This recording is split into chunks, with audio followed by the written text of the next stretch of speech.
Right, ladies and gentlemen, what I'm going to do now is turn a platter and colour the rim. A small platter and colour the rim. I'm going to show you how to get an OG shape using geometry to get that curve. It's very easy, and I don't know anybody else who is teaching how to get curves using geometry, okay?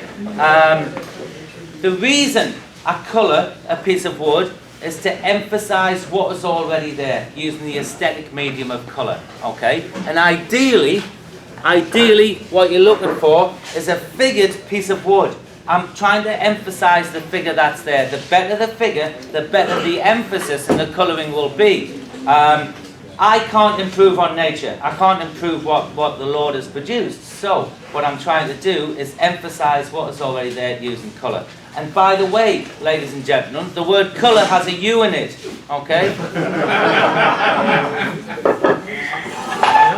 Before I mount the piece of wood, we're going to hold this in a recess. So before I mount the piece of wood, these jaws are made as a whole. And then they use a slotting saw and cut them into quarters, okay? That slotting saw is approximately, it's well anywhere from a 1/16 to an 1/8 of an inch deep or wide. And so when there's a gap there of an 1/8 of an inch, it's perfectly round here for holding that way. So I'm going to get surface area, all the surface area of grip, and it's perfectly round on the inside for holding onto a tenon. If you were, and some guys will do this as well, I'll just take this out and show you. If we were to do this, if you wanted a bigger recess, because you're holding a bigger piece of wood, you should actually move up to a larger set of jaws.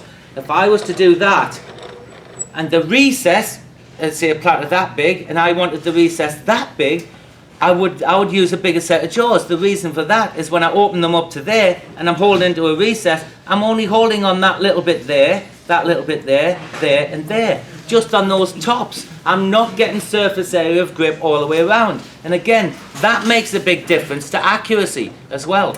I want a good surface area all the way around. So, pop that into there. There we go. So, tighten that. Measure that diameter there. I know if I cut accurately to that, the jaws will close down, go into that recess, open up again, and it's going to be perfectly round.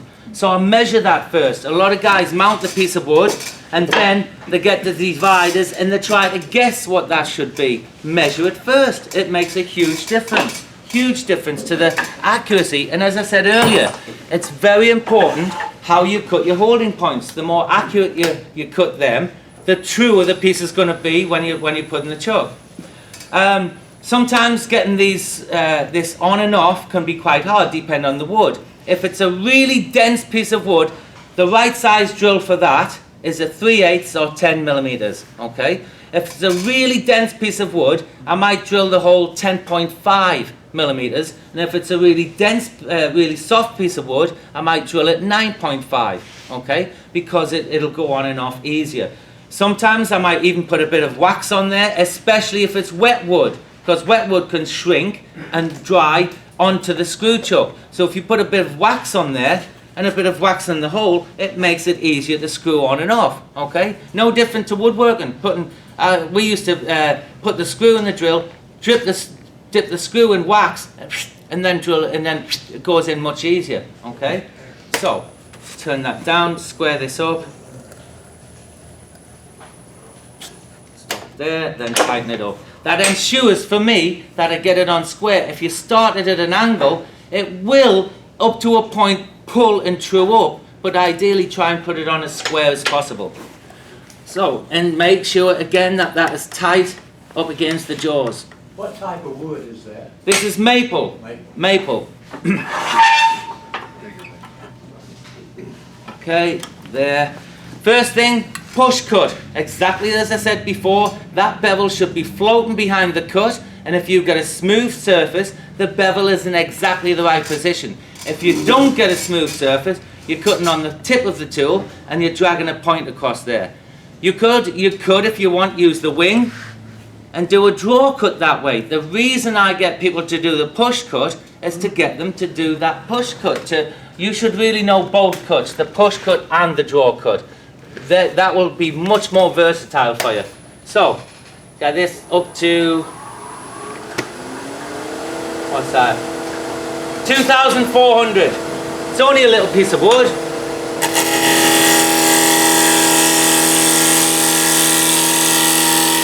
When I'm making this cut, I'm not looking at the tool, I'm looking at the profile. I can see exactly what I'm cutting, when I'm cutting it. And if you can learn to put the tool on the tool rest, start the cut, and then move your eyes to the profile, your shapes and forms will improve tremendously, because you're watching what you're doing as you're doing it. If you were standing here doing a push cut, it's difficult to see the profile. So, one more, it's not quite round, one more here.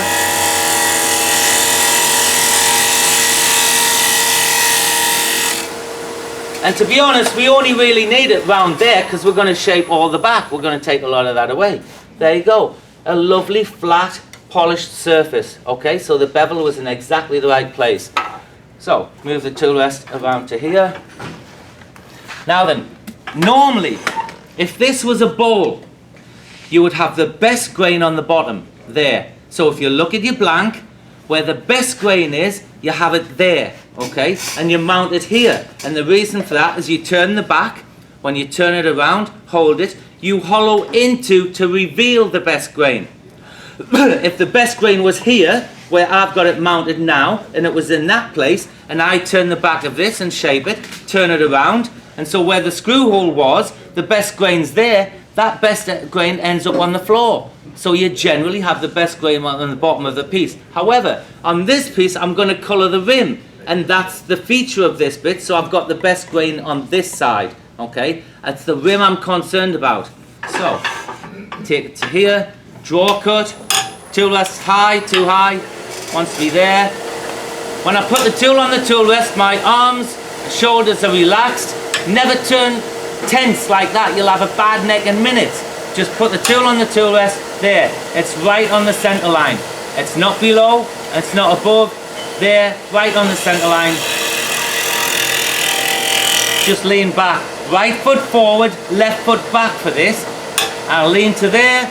I'm holding the tool there, there, and in my hip still, so I haven't got any movement at the back of the tool. That was a light cut. If I want to take a heavier cut, I do not change where I'm cutting with the tool, I just put more pressure on. There we go. And what I'm not doing is getting that flat wing, putting it on there, and just scraping. That's just a scrape. You might as well use an easy roughing tool if you're going to do that. Using that as a scraper. Tip of the tool, open slightly. That's cutting the wood. So, dividers, parting tool. Can you hear a little bit of vibration there when I make, listen, look where I'm working, there's no support there. I move it to here, that vibration's gone. That just proves to you that there is a harmonic there with the tool pulling on the tool rest. So that's about 1/8 of an inch. For this chuck I'm going to cut it a touch more. There, there. I make 3 cuts there with the parting tool. That's the foot. So it's going to sit on that bit, and then I take the rest of this away with the gouge. The reason for that is because I need to lift in the touch for the push cut. Now I can rest the bevel on the flat that I've just cut with the parting tool, pick the rest of that up and cut it away. If you're doing a recess in something, don't hollow it out, especially on a platter, because it limits how deep you can go from the inside. What you don't want to do is when you're hollowing out is make the inside bigger than the outside.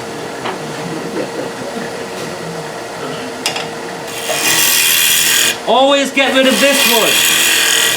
That was waste wood. The curve comes in right to that corner. So the wood that I've cut away is completely waste wood. You're never going to be using it. Just a couple of things here, and this is to do with strength. As your OG comes down there, that was the foot cut, and that's the recess. There. I never do it like that.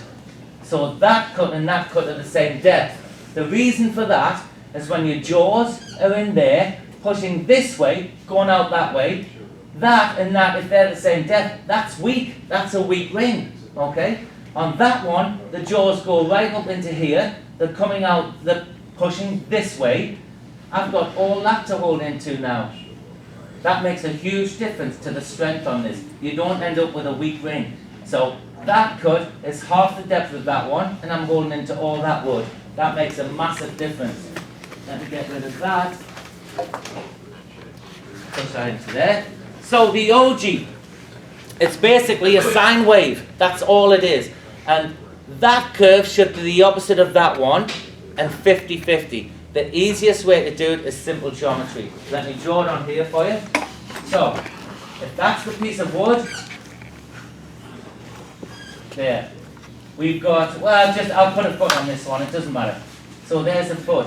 That's what we've got left to get the curve out of. The curve only goes to that foot there, to the corner of the foot. We split this into thirds. So I have 2/3 there and 1/3 there. I put a reference line on here, and then the first thing I do is cut a flat from there to there. So we'll get rid of all that wood here. Then what you do is you put a curve in there, like that. And then what we do is from there to there, the OG is 50-50, and that curve is the opposite of that one. And so now what you do is you put your halfway line on, from there to there. You start here, and you blend this curve into that curve. There's your OG. Dead simple. That point there where that curve blends into that curve, at that point is called the inflection point, where one curve blends into the other. That's by far the simplest way to get an OG. Simple geometry. Now then, I've got PDFs already drawn out just like that, and it tells you where to start the first cut, which cut direction to make, and I've also got one for a square. If you want to, a lot of people find it difficult, beginners, to get a nice shaped bowl, or cut too much wood away. If you do it with a square, so you've got a bowl blank here, we'll say there. There's your foot. For a bowl blank, I split from there to there, do a flat. Whatever is left from there to there, whatever is left there, I half that. Whatever that measurement is, that comes up there. Take that away. You half that, whatever that measurement, come down here and take that away. So look what you've got, a flat there, a flat there, a flat there, a flat there, and a flat there. You've got the start of a curve. You can't refine a curve till you've got a curve to start with, or part of a curve. All I have to do now is just do that, take the high points away, and you end up with a decent curve. Nobody else is teaching that, and it's an easy way using simple geometry, certainly for the OG. And the OG is always a very aesthetically pleasing curve to look at, and it's a nice curve to feel. How a piece feels can be just as important as how it looks. There's little nuances on this that I'll show you, and it changes the way the piece feels. So Jimmy, do you have that on your website? No, it's on the PDFs. So what I'm going to do is I'm going to send them to, who shall send them to? Tom. I'm going to send them to Tom. There's also a PDF on the process of colouring, okay? And so I'll send him that as well, and then he can email them all out to you guys. And then you can print them off and take them into your workshop and work from the printouts, okay? So I'll send them to Tom. Hopefully, all being well, I'll get back tonight. The last 8 flights I've had coming back home to Vegas, they've all been delayed. Flying now is a complete pain in the ass. I hate flying. Hate it. Hate it with a vengeance. So, we're going to split this into thirds, 2/3 and 1/3. I just put my fingers on there. 1, 2, 3. So I just put 2 fingers on there, put a line on there. This is a reference. This will finish at 1/8 of an inch thick. I'll leave a little bit. Put the tool rest parallel to those 2 points there. That'll do. This would be a push cut.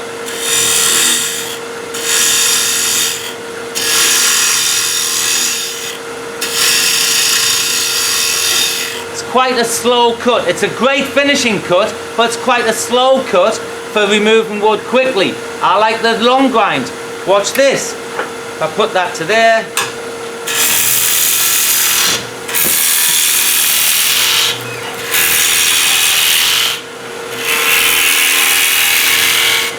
That's a lot quicker than the push cut.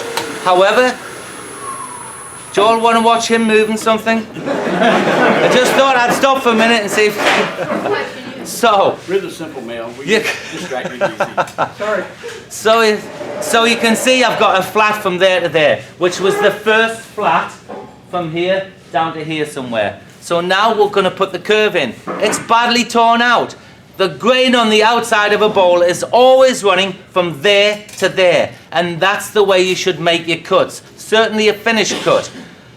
I want to put this curve in here, and when I put the pencil on, there and there, the gap here is about 1/4 of an inch. I just know because I've done so many of them. So, it's easier if you're doing a draw cut this way, you can miss the cut and cut too far. If you're doing a push cut this way, you can't see the curve that you're cutting. So I'm going to stand here and I'm going to do a cut against the grain. That bevel will help me to get a nice smooth curve because I've got the control with the bevel. Take this a little closer.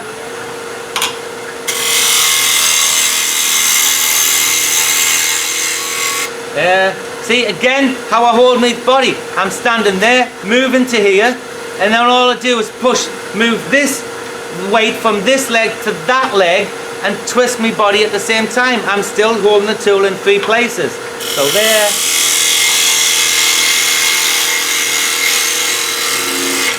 Into there. So there's the curve. That's about 1/4 of an inch. Now what we do is we put the halfway line on from there to there. And we blend this curve into that curve at the inflection point.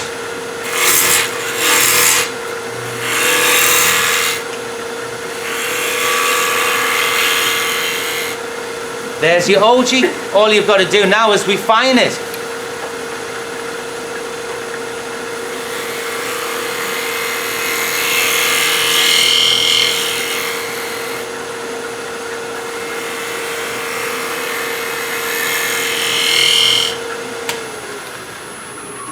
"50, 50, 50, that curve is the opposite curve of that, okay? Nice, clean OG. Little bit of tear out there. I'm going to show you what I think now is the hardest cut to do in wood turning, okay? And again, you should really know both of them. It would help you in various situations depending on the wood. I'm using a little 1/4 inch bowl gouge. It's a 1/4 inch to me because the flute's 1/4 of an inch. To you guys, this is a 3/8 bowl gouge because you measure the bar. A very underestimated tool over here. Not many people use that tool, and I showed a few people in the class putting a micro bevel on it to do some amazing tight little curves and get a polished finish from the tool, okay? So the micro bevel works very well. This cut, I'm using a smaller tool. I'm doing a finishing cut. All I want to do is get rid of that tear out there, which is maybe, what? It's not even a 30-second deep, okay? I'm doing a finishing cut. That tool there, it's too big. It's a 1/2 inch gouge. The radius at the tip, it's a big radius. It inherently wants to take a bigger cut. I'm just looking to take maybe a 30-second, a 1/16th off this at the very most. At the very most. That's like using a sledgehammer to crack a nut. It's too big a tool. That tool there, it's a smaller tool. It has an English grind on it. The English grind is basically where you get your jig, put that in the jig, this goes up to the wheel, and you literally just roll the tool around. That is an English grind. You're not sweeping the wings back, but you're grinding them back. Not many people know what that is now, because everybody's using the draw cut. As I said earlier, up until Ellsworth brought it across here, everybody over here was using an English grind and doing a push cut to finish, okay? Or to work and finish. So, this tool's smaller, it's got a smaller radius, a smaller tip at the tool, it inherently wants to take a smaller cut. I don't need, and it's lighter. This time, I can't get the tool into my body, I've got to be standing here, and this elbow has to be free. I don't want to be trying to maneuver a big, heavy tool around there to do a finishing cut. So the cut itself isn't difficult. The hard part of doing this is maintaining the profile that you've already got on there. Because when you're doing the push cut, you're here. You're not looking at the profile, you can't see what you're doing. So what I'm looking for is the thickness of the cut.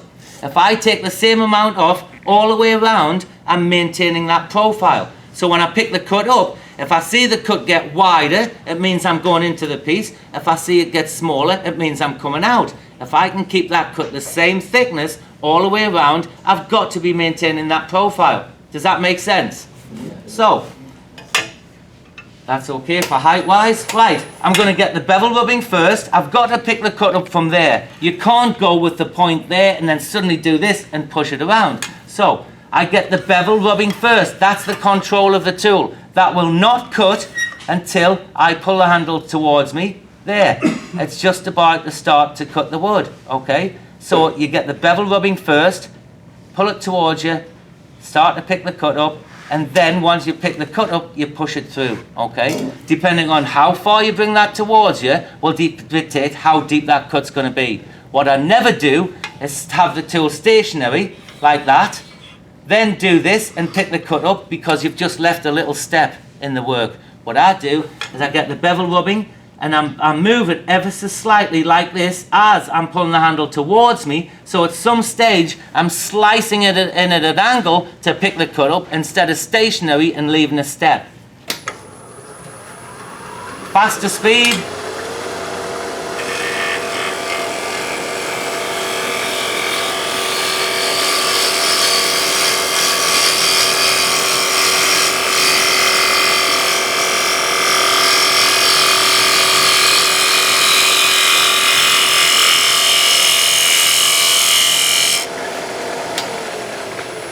All that tear out's gone.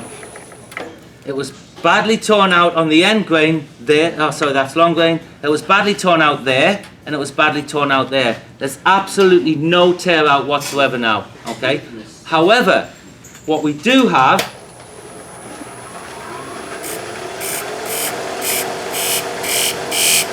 those pencil lines there. If I was just to feel that surface where those pencil lines are, there's very slight hollows. What's causing that?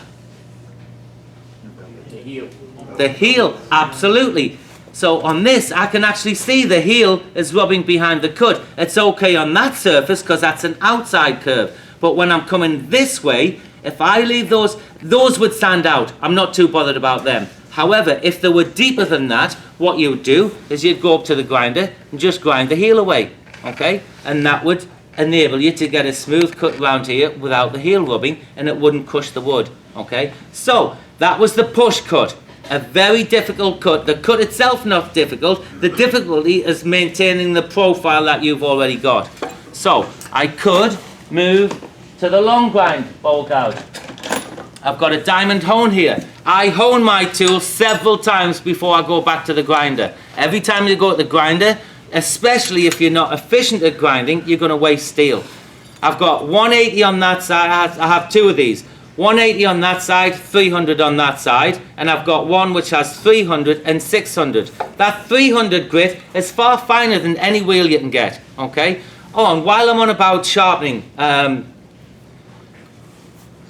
my theory on sharpening is we do not need, up to a point, unless it's a skew, we do not need a razor sharp tool, in my view, okay? I understand what you're talking about polishing the flute, and to get a really sharp edge, both edges should actually be this sharpened with the same grit, okay? And the finer your grit you go, the sharper your edge. We are not using hand tools. It's not like a wood plane, a smoothing plane, or a jack plane, where you need to use body power, power to do that. Those tools and wood chisels have to be razor sharp. I used to have I've still got them at home, Japanese chisels, okay, laminated. The back would be polished to a mirror finish, and the bevel would be polished to a mirror finish. I want them tools razor sharp because I'm using hand power, or maybe a mallet to cut stuff, okay? We have the power of the lathe to help us. I sharpen. Now, you can spend a fortune. This marketplace is designed to get you guys to spend your money. That's what it is. It's no different if you were a fly fisherman, right? Sage, Loomis, Winston will bring out a new fly rod every year, and it'll be half a gram lighter than the rod you had last year.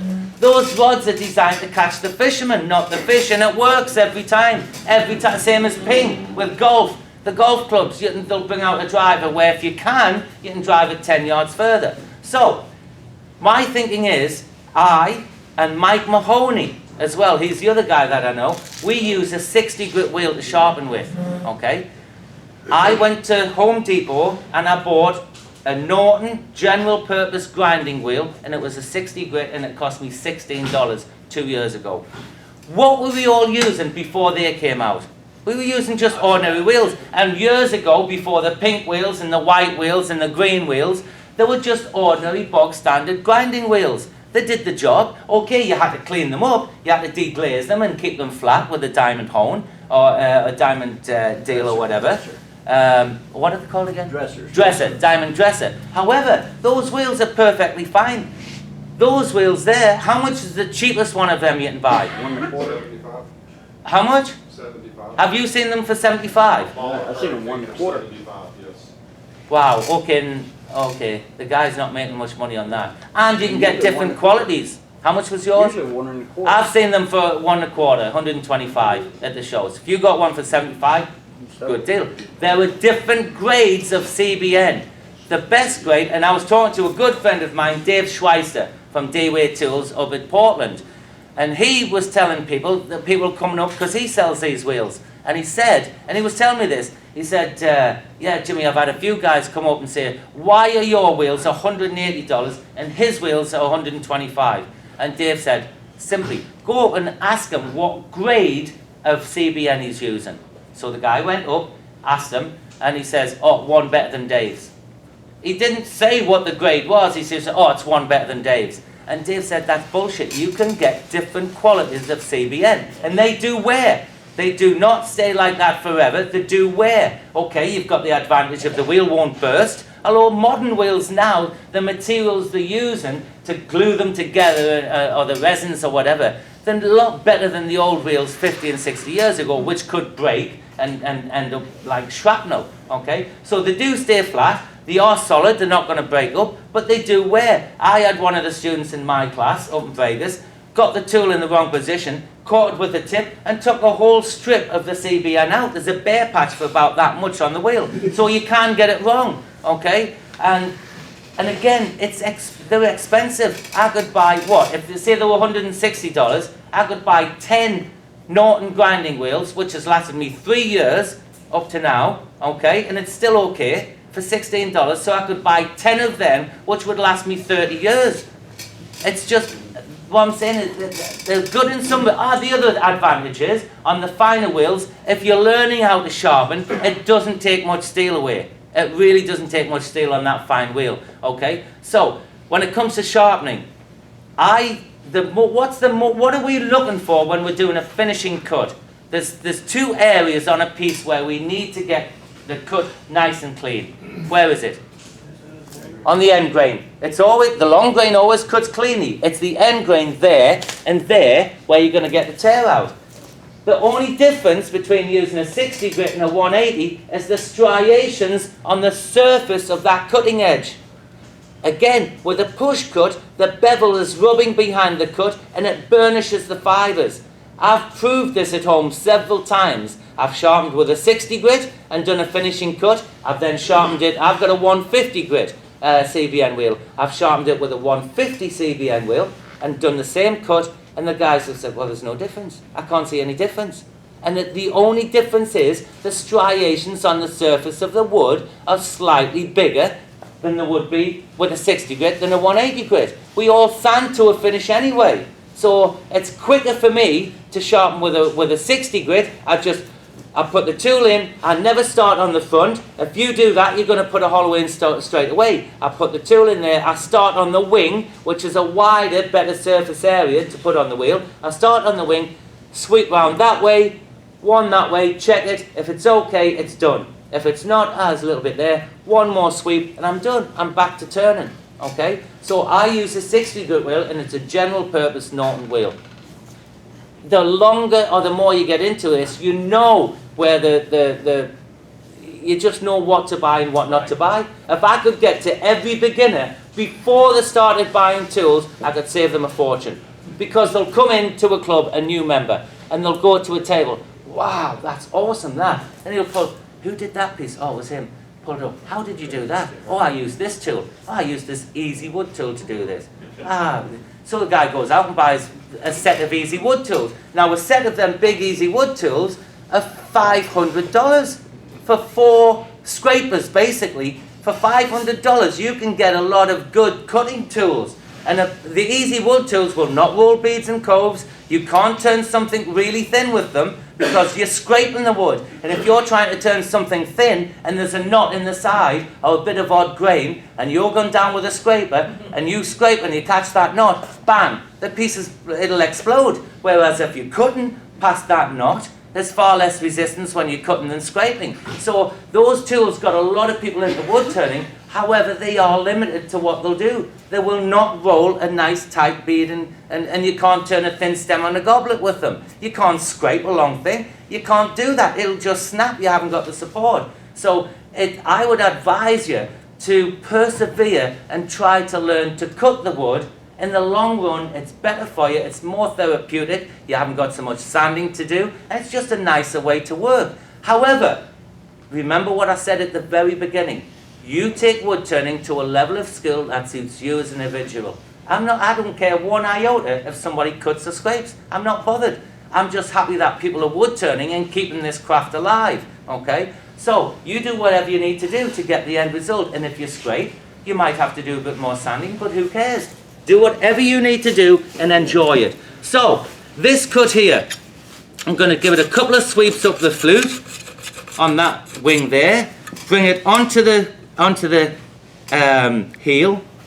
These are slightly hollow ground from the wheel. I bring it onto the heel, onto the cutting edge. You're very bossy, mate. I know. So put it there, bring it onto the cutting edge, and rock it to make sure it's sitting nice and square, and then a small circular motion over that edge. And what you should be doing is grinding the heel and the cutting edge. So if I put that. And I have heard some turners say you just destroyed that because you took the burr away. Yeah, but as soon as you put the tool on the wood anyway, the burr breaks off. Yeah. The burr breaks off. Right, so you should have it shiny here on the heel and shiny there on the cutting edge because it's hollow ground and you're resting it between those 2 points. So that goes in there. I'm going to show you this stationary. If I was to, okay, when I talk about the flute being open, it's 12 o'clock. Closed that way 3 o'clock for me, closed that way 9 o'clock. So if I was to put this tool on the wood with the flute closed at 9 o'clock, watch what happens. I'll do it here, the grain's a bit straighter. Do it there. You can see it's scraping the wood, it's scraping behind it, and those shavings as if you were rolling up a carpet, okay? However, if I move the tool rest to here, drop the handle, I'm holding it there, and the handle is in the back of the handle's in the top of my leg there, so it's still supported, it's none of this, supported there. And again, I use my whole body to do this. Watch this cut, if I can get in the right position. Look at that shaving. That shaving is a totally different shaving to that one. That's a coil, and because of the position of the tool, it's a sheer, sharp cutting edge hitting that piece of wood. I get a totally different cut. It's no different to this. What I was doing with the first cut, imagine that being like the edge of a knife, the sharp edge of a knife. You put that on there, it's just going to scrape. But if I drop the knife, angle it into the piece of wood, that's going to cut. That's all I'm doing with that tool, changing the way the cutting edge is going to the piece of wood. So, now, when you do a push cut, you'll get a shiny surface because it's burnished behind the cut. When you use this tool, you do not get a burnish because it's a true cut into the wood. There's no burnishing. So, I'll put that to there. And it should get rid of those little lines for me as well. And I'm standing square onto the piece and I'm drawing it towards me. so I can see exactly what I'm doing. I've got more control drawing it than pushing it.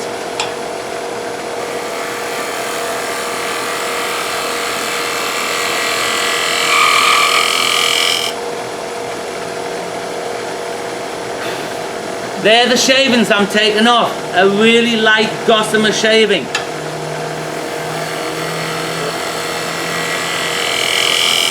And this cut is easier than the push cut. You're taking a lot less wood, you're looking at the profile, and again, I can feel that. There's absolutely no. There's the end grain, clean as a whistle. There's the end grain, clean as a whistle. So there's two cuts that you can employ. I will never stand here and say, right, you have to do it this way. You don't. There's always several ways of skinning the cat. Always. So, I can actually see there's some quite nice figure in this. As I turn that, I don't know if you can see it on the screen. Yeah, you can, up to a point. You can see the grain shimmer.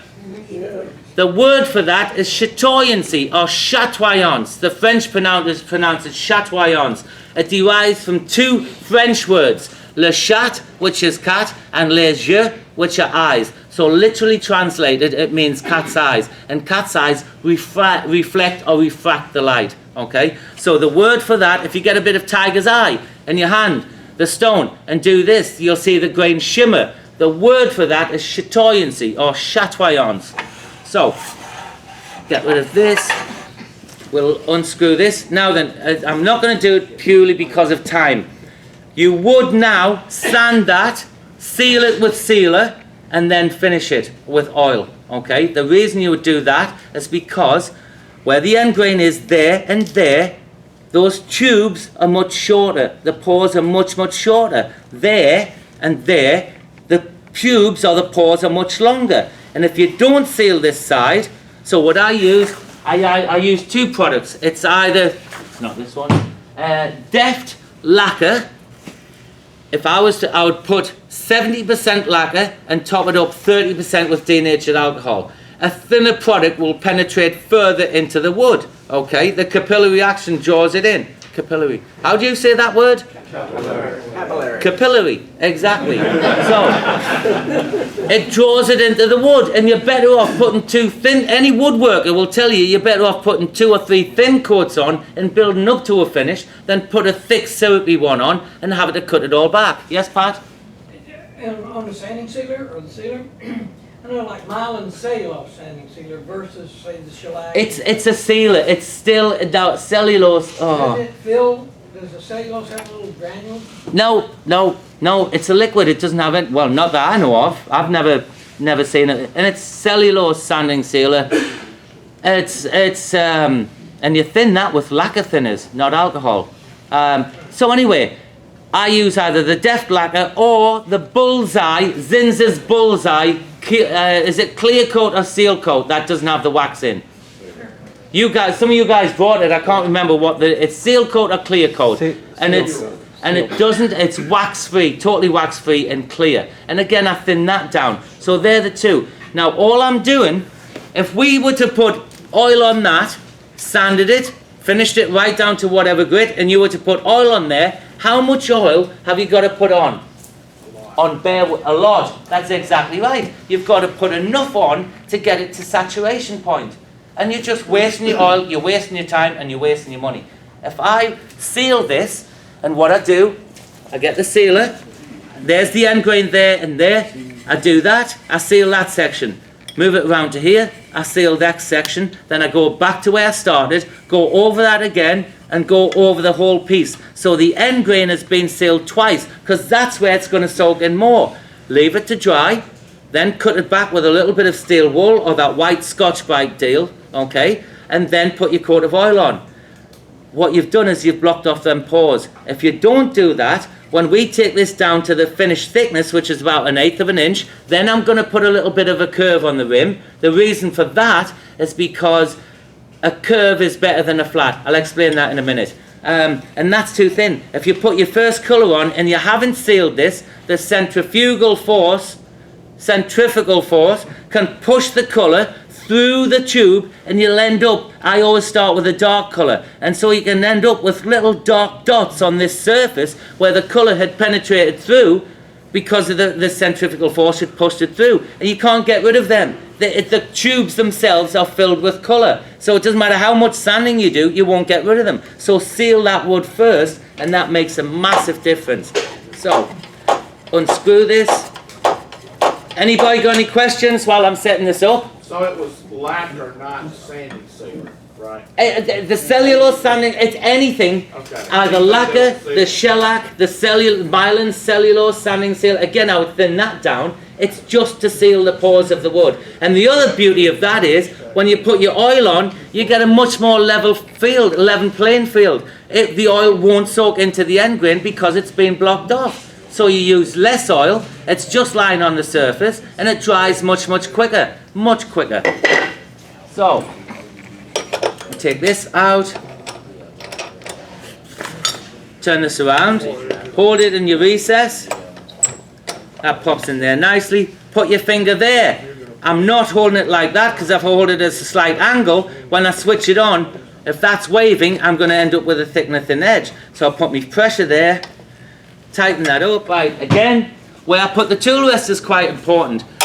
You're never going to be cutting that side of centre, ever. If you do, you'll know about it straight away. So, you're going to be cutting from there to there. Look where I've got the tool rest. I haven't got it there, because when I do a draw cut, and I get to this part, my hand's dropping off the tool rest.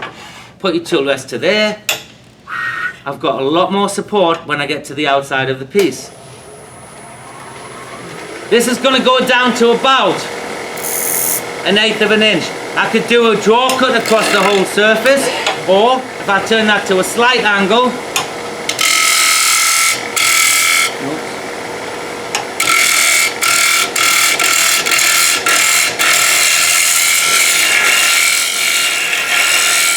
that's to there.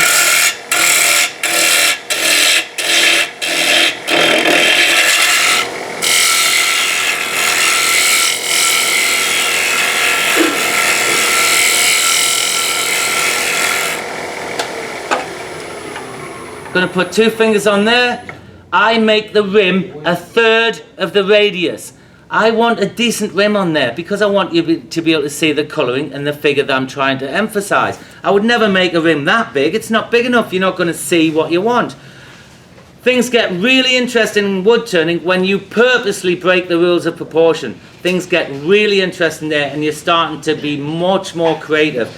But you have to understand the rules in the first place before you can start breaking them. So, put them there. So that would be 1/3. 1, 2, 3. I'm going to cut that a little longer than I need. Then, and colour that. Then, I can choose where I want to make the cut with that parting tool, and I can choose how big that rim is. Okay, so I always colour a little bit more. I'm going to split this into thirds again. There, and there. So, third, third, third. This is that's where I'm going to hollow to. Put that line on, and this line. I'm going to get rid of that line there, so get rid of that. So, tool rest at a slight angle. I'm going to make a cut with the wings downhill, there, and then a push cut for 2/3 this way.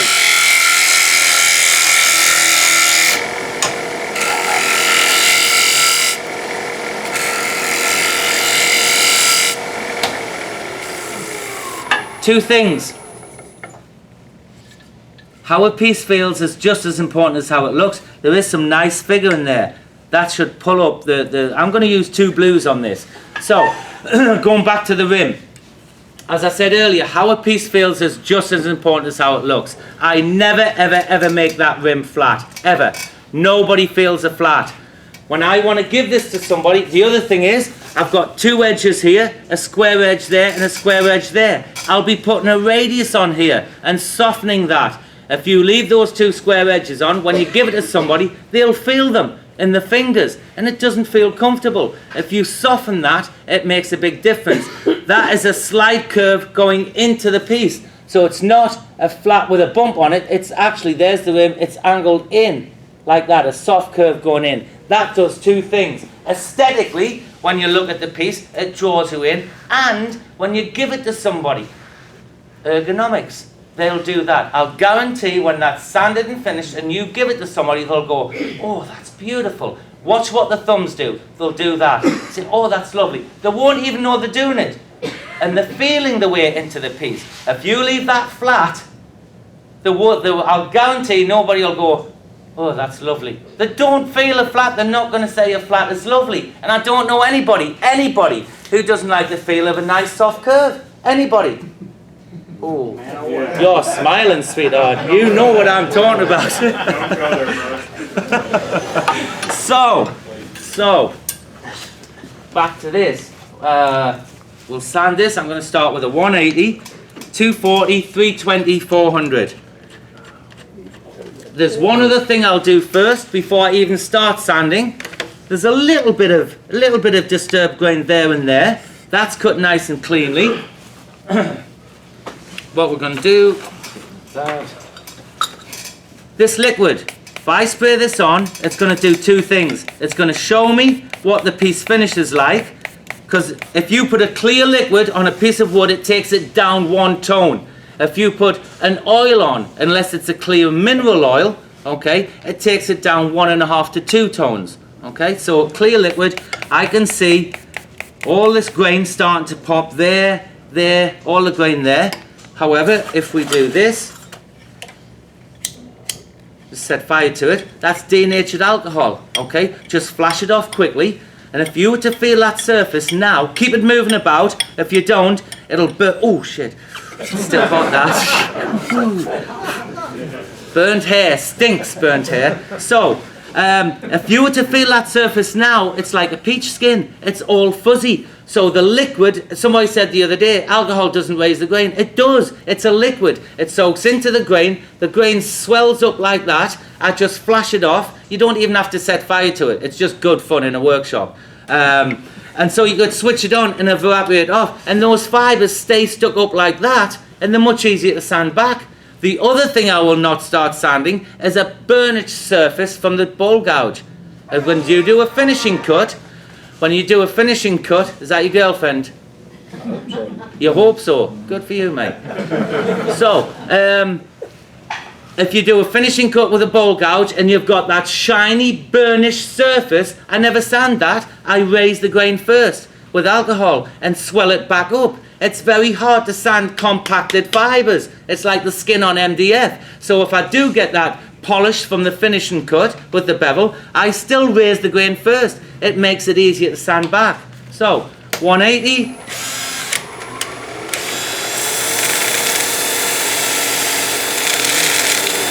There. This, don't try and cut it on. Get your sanded on. Sand a flat there. A flat there. And sand that on. It's much easier to sand it than it is to cut it. And you're sanding it and finishing it as you're shaping it as well. That makes a big difference. So, your first sand is the most important one. You've got to get rid of any disturbed grain or tear out. After that, you're just making the scratches smaller. So that was 180. So, 180, 240, okay. 240, 320, and 400. So, this is 240. I would normally turn the speed down to sand. That stuff's lovely. With that cushion on the back, you get a totally different cutting effect or sanding effect to these ones with the paper. Totally different. That foam cushions it, and you get a nicer finish with that foam stuff. Do that on this edge.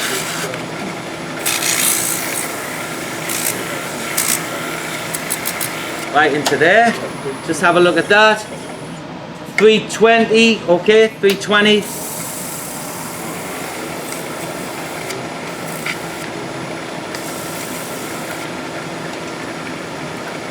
Put that on there. Then 400.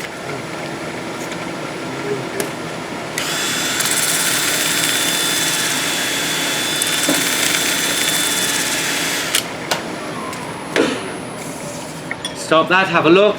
Again, there's no tear out on there. I'm going to raise it once more. There. Where'd I put that? Here we go.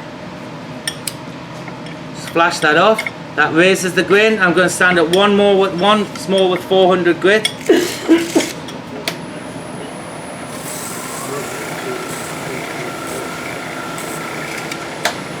And then that surface is super smooth now, and it's really smooth. What you've done is you've blocked off the pores. That fine dust will get in the pores and block them off. So what I'm going to do now is spray it with alcohol. I've got the finish that I want. Spray it with the alcohol, set fire to it, and that's going to open up the pores and allow the colour to penetrate further in. The way they're closed at the moment, they're blocked off with the fine dust, and it's shiny as well. So, let's do that. There we go. I'm going to use 2 blues. Right there. Right, the colour, the make that I'm using, I've decanted them into these little bottles so I can take them on the plane. They normally come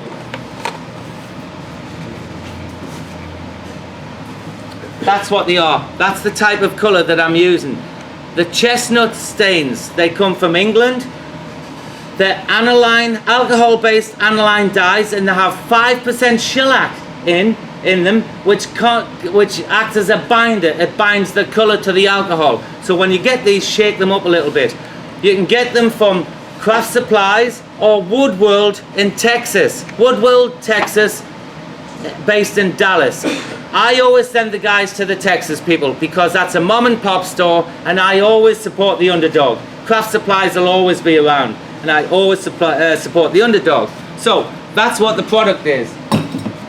Now apparently, I've been told in somebody yesterday in the class who was a chemist, aniline dyes can be detrimental to your health. Okay, in that the toxic. If you get a lot of this stuff on your hands, it soaks through your skin and goes into your blood system. Your blood system goes through your liver, and apparently it can have a detrimental effect on your liver. Looking around the room, I wouldn't worry.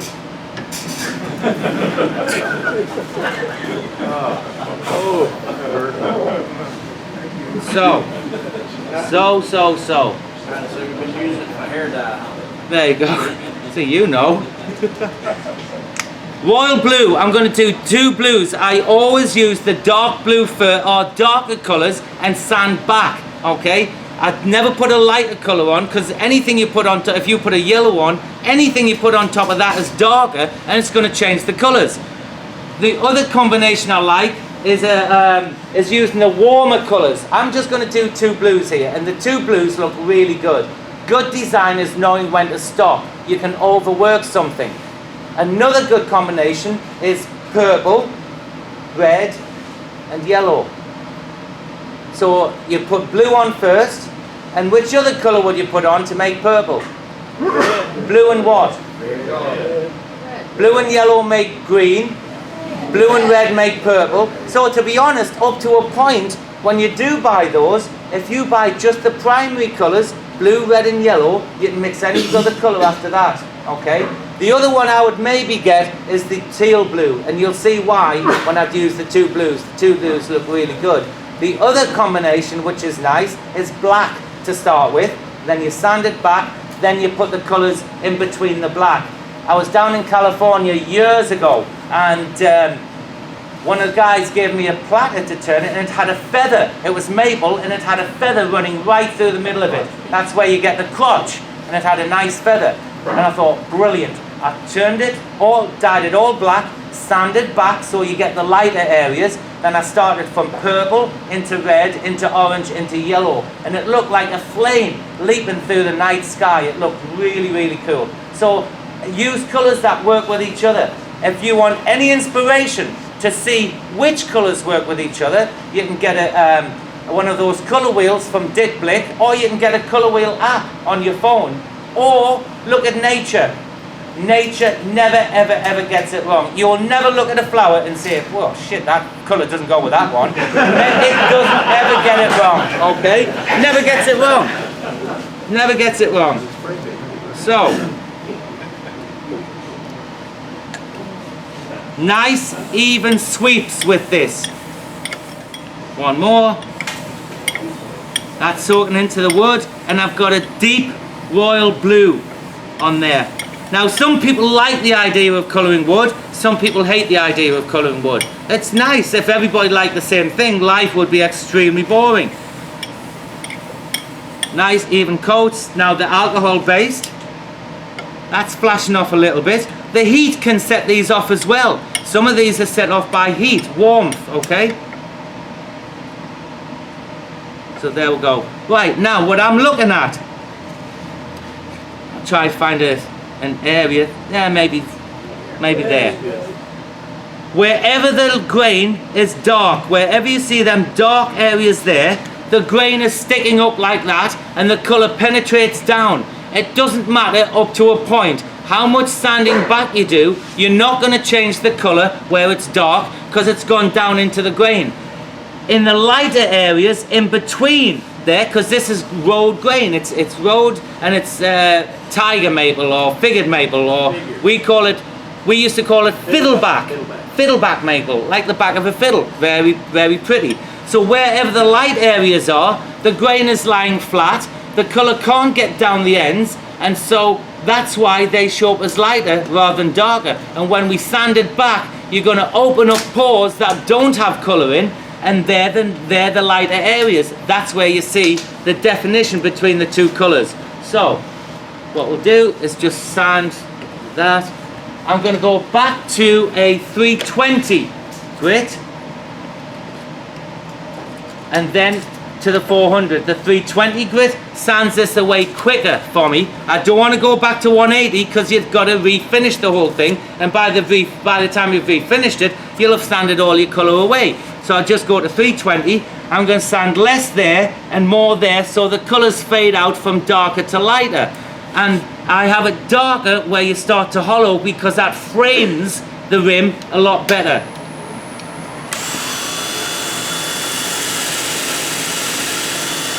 That's there.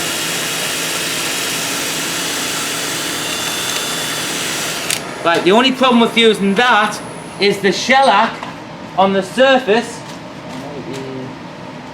320. The shellac that's in here, I can see it's clogging up the pad. Okay, so I take that one off, get a fresh one. Actually, sheet paper would be, that stuff would be perfect with the foam back, and that is really good stuff for sanding. Very good stuff. So, get rid of that because it's clogged up.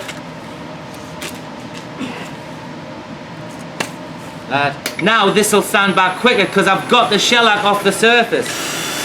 There you go. Sanded much quicker.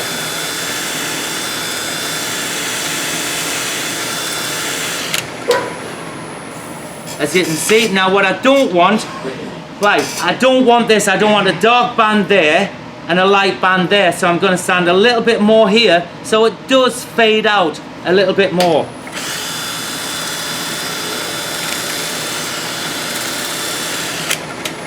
Stop that. Wherever it is lighter now, where all these lighter areas are, when I put the next colour on, the next colour is going to go to those light areas and it'll show up as a different colour. And that's how you get the definition. You've got to sand this back. So I'm going to do this by hand, just in there. Got a little bit more control doing it by hand than with the power sander. And then back down to 400 grit. So we've got a 400 grit finish. Now this time I'm going to use the teal blue. And as I said earlier, the two blues just in themselves look really, really nice. Really nice. Pardon? The blue wasn't, the lid wasn't closed. The one you put back in there. Very well observed. Thank you. Turn sideways. Again, don't be shy with this stuff.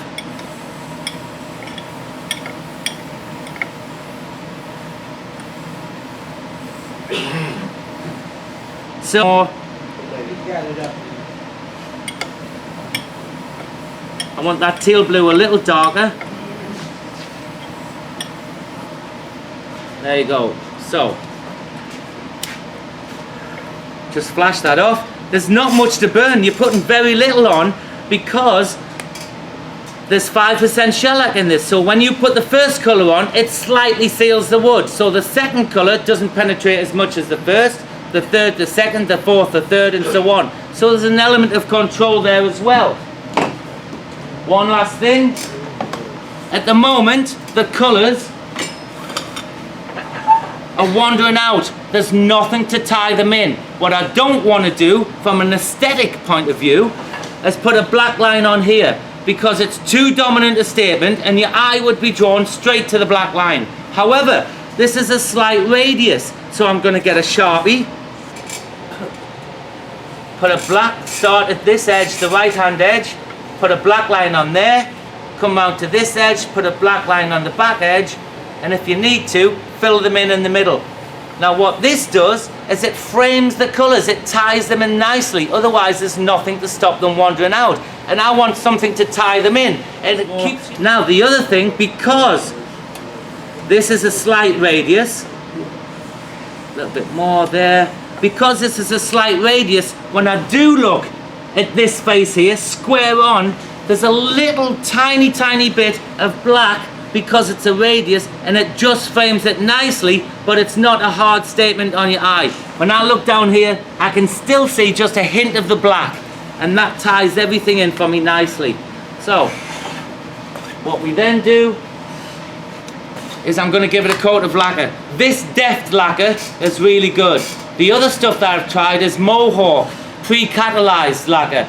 That's good as well. Okay, I know I was teaching in Oklahoma 2 weeks ago, and one of the guys said he uses wipe on poly, and he said it doesn't drag the colors. You can't put a finish on that's gonna, a solvent that's gonna drag the colors again. Okay, so which is why I spray this on. Now then, what I do is I give it... Did you say wipe on poly? Wipe on poly, that min wax. It's good, or? He said he used it and it was fine, and it didn't, and he said it was easy, just wipe it on. Okay, so what I do is I give this several coats, and I build it up over about a day, okay? Letting it dry in between for about half an hour, and I build it up over a day. I'll put about 10 or 12 coats on there.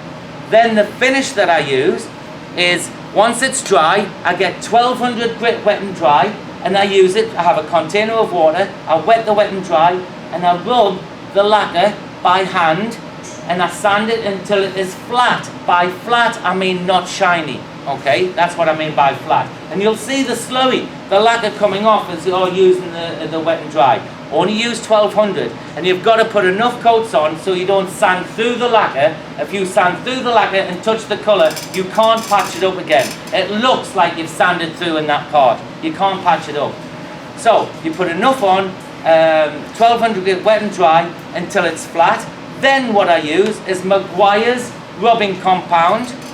It's like a paste, a white little paste. You put that on in circular motion, wipe off the excess. Then I use Maguire's polishing compound, and then I finish it off with hard shell turtle wax. That green stuff, the same way as you would finish a car. All I'm doing is finishing the finish, and when it's done, the piece looks like it's being dipped in glass, and that really refracts and reflects the colours and the light. Makes a massive difference.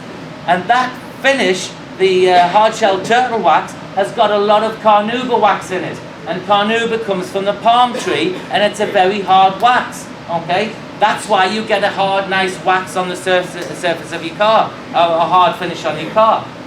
M&Ms are tossed in carnauba wax. That's why they're shiny. They use it a lot in the food industry. That and shellac is used in the food industry a lot. So your M&Ms are tossed in carnauba wax, which gives them that shiny cover. So, going back to this, right, I'm going to hollow this out and I'll lacquer it up at the end. So, put that there. Have you ever had a situation where you put the tool on here, okay, and it scoots back? Yep. If that happens here, you're going to be really fed up, aren't you? Really, there's still young kids in there, I think. You're going to be really fed up. The way to pick the cut up Get the bevel rubbing first. That's your control. Always. That's your control. Push the handle away from you. Little push there. I've got the bevel in control. Open the flute to 45 degrees. Push it through. If you've had a catch, what the guys tend to do is close this right down and scrape with the bottom ring. If I put that on there again. Push it away. Little push. Open the flute to 45. That's cutting nicely. Turn it down, it stops cutting. Open it up to 45, feeds itself through again. Do that, just stops cutting. That's scraping with the bottom wing. So that's the control of the tool. Always bevel first. That's too slow. I make a cut in there. Get rid of that, so you can see it. I make a cut down there with the parting tool. I don't go in square because I don't want a flat then a curve. I go in at a slight angle. What that will do is give you a really nice clean sharp cut there. There's no bleeding of the colour going into here, and when you do get to this stage you've got something to rest your bevel on to start cutting away from that, okay, to control the tool. Move it to here, move it up a touch.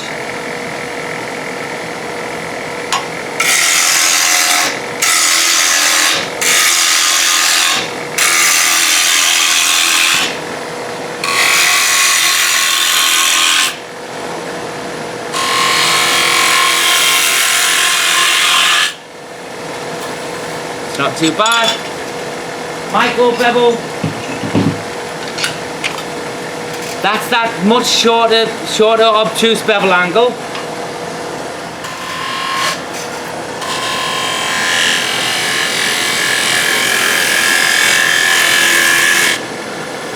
That surface is almost polished. You need a shorter bevel to get around that curve. This tool would never do it. So, I'm going to take the middle out. I always leave the guts in first. I'll start here and I get the first section right and I'll leave the guts in. If you take the guts out, if you start in the middle first, especially on a big bowl, and you start cutting here first and you're going deeper and deeper and deeper, it's like cutting an elastic band. You're releasing tension and stress. And it's not so critical on a small bowl, but on a big bowl, you start hollowing, you're releasing tension and stress, and by the time you get to the outside edge, you're trying to pick a cut up here, and the tool's doing that. Because the wood's moved, you've taken all the support away. So I leave the guts in the middle for as long as possible. It just seems common sense to me. I can get rid of this quickly. I could do a draw cut, a push cut, or that's cutting. It's no different to that cut. I'm cutting downhill.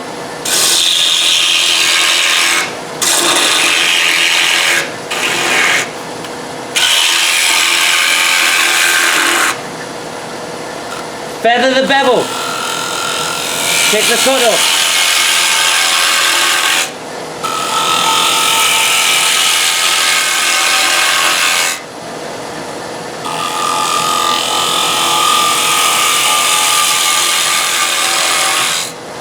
Just remember you've got a recess in the bottom of there, so don't go too deep.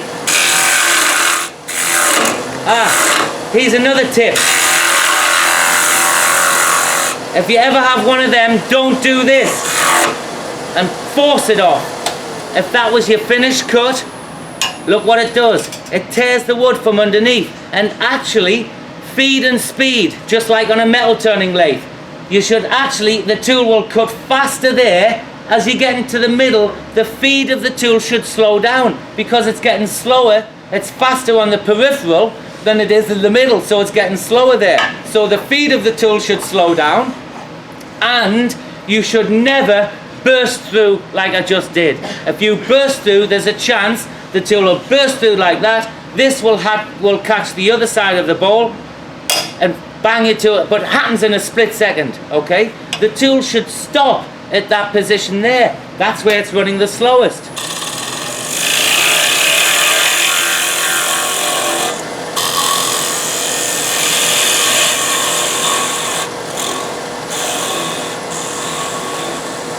That's how it should be. You should never burst through. You shouldn't have to. right into the middle. That's ever so slightly crowned from there to there. So I'm going to go back, take another cut.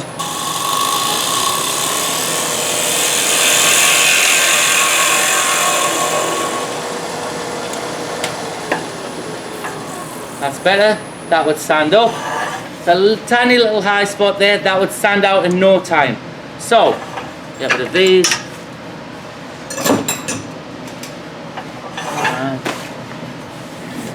Wipe off the dust. And this lacquer. Right. Never spray if it's in the winter. Never spray with a cold tin. Okay? Because you get what I call spitty bits coming out. You get like blobs coming out on the surface. Warm the tin up a little bit. Put it on the window shell in the sun for a few minutes to warm it up. That increases the pressure and you get a much better even spray. When you warm it up, don't be tempted to put in the microwave for a minute, or do not do anything like that. You wouldn't believe it, you wouldn't believe it. So, and this will really start, I'm going to spray it, take it out, hold it here so you can see what the figure looks like while it's still wet looking, okay? And this really pops the grain, makes a massive difference. Now, if you do get overspray on the inside, don't worry. That hasn't been sanded and finished yet. It'll sand out, and I'll finish the inside with sealer and oil. So that becomes a satin sheen, and this, the back's a satin sheen, that in there's a satin sheen, and that is a high gloss finish. You can make people look at parts of your work depending on how you finish it. Everybody likes shiny.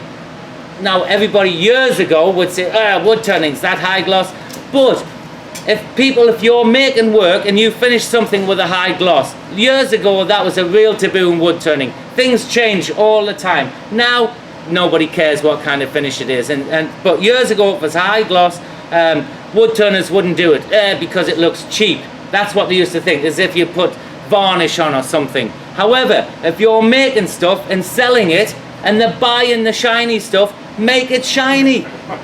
It's obvious. It's obvious. So, one more. You give the customers what they want. Slightly on there. That stuff smells really good as well. So I think it's a good product if it smells good. Take that out of there. I'll put this here. Can you see the figure and the colour? The two blues work really, really nice. You can see the royal blue and the teal blue. And that's basically the process of colouring wood. You're putting colour on and sanding it back and then putting the next colours in. And try and work with colours that work with each other. That has turned out really, really pretty. And you need figured wood to do this. Put that there, there, and that there. Ladies and gentlemen, I believe this the store closes at about 1 o'clock. There's a couple of things I'd like to say. Firstly, Tom, thank you very much for hosting me. Tom has a lovely wife, 3 gorgeous little kids, and it was a pleasure for me to stay with the family, okay? I'll tell you what was really nice. We went in last night, and his wife was playing the piano, and the kids were singing. I have not heard that for years and years and years. Nobody's got a piano now. Nobody, and what a real nice family situation. For me, it was really nice to stay with a family, okay? And they've got a dog. I'm into dogs. I love dogs. So, well, thank you very much. You're welcome. Thank you to anybody. Well, thank you from a cameraman. And thank you for what you did over the last couple of days. Thank you to anybody who had anything to do with me coming down on this trip, okay? I know what's involved in getting this together, and I know some of us woodturners are a nightmare to get a hold of. You're trying to get your job done, and that bloody lime is all over the country, and I can't get a hold of them. And so I know how hard a job that is, okay? It's like the president's job. And most times in clubs, a newbie who's only been there maybe 4 or 5 or 6 months gets the president's job because he doesn't know how hard it is, and most people want to get rid of that bloody job. So I'm telling you now, I'll tell you how it works. And I'm going to thank you. The reason I'm thanking you is because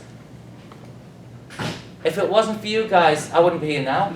I wouldn't be here now. I am acutely aware, unlike some of the other prima donna woodturners, and they are out there, I'm telling you, I am acutely aware that my living is entirely reliant on discretionary spending. You think about that. You think about that. I'm earning a good living off other people's spare money, and I don't take that for granted. You don't have to be here. It's not like you have to pay an electricity bill or a gas bill or your car tax. You choose to be here, and you choose to pay to come into the classes. And I do not take that for granted. I'm acutely aware. I'm blessed to earn the living I do and to meet the people and stay with various people. I'm blessed. Honestly, I have the life of Riley. I am very, very fortunate. So, ladies and gentlemen, thank you very much indeed from me. Thank you very much.